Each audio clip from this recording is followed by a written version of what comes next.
mage ma samoro ubalo un kaka jochano boma samoro ubalo gi jotelo mawuok e counties. Okawinjo kanyo jochan boma debed ni gin winjo mage ma samoro un kaka jochan boma mana kaka nisewacho ni kitine sirikand county donge in jachan boma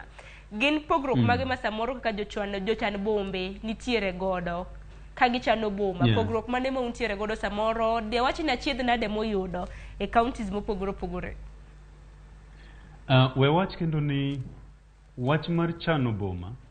en a devolved function, en function mar county government. So gine ma gichano bombe gieki. Koro an kaka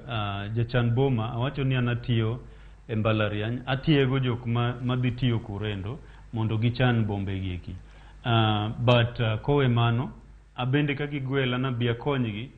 counties mopogore opogore e pinyo mar Kenya ka to adhi to akonyogi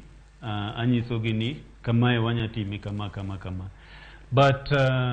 winjo mawacho en kamae nachako ni dobed gi maber ka wate kaka jopiny wan gi some basic understanding mar ni to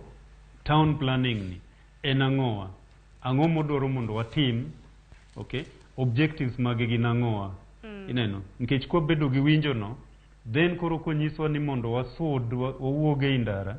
kwa kao gima koro wawuoye sani men masiche mag ndara gieki konyiswa ni mondo wawuog e ndara road reserve chande to koro winjo wayot wawuok nikech wang'e ni gini ikwerowa nikech en gima konyowa. Koro gigi te mwatimo tije te mag lowo ma wacho kande nitie kaka waketogi. Koro magi gik ma ka jopiny nigi winjo ni to gini ikete kamae ikwera ni kika ged ei road reserve kika ged ei repair kuma piyo kale nikech gino konya ka gedo kuma piyo kale ka an piyo biro chande to boyo ya oko ka gede bath ndara ahinya kapo ni accident masira moro timore gari ogine koso break obodonjo kuoma ka gedo kuma ipuke yugi ni bokelo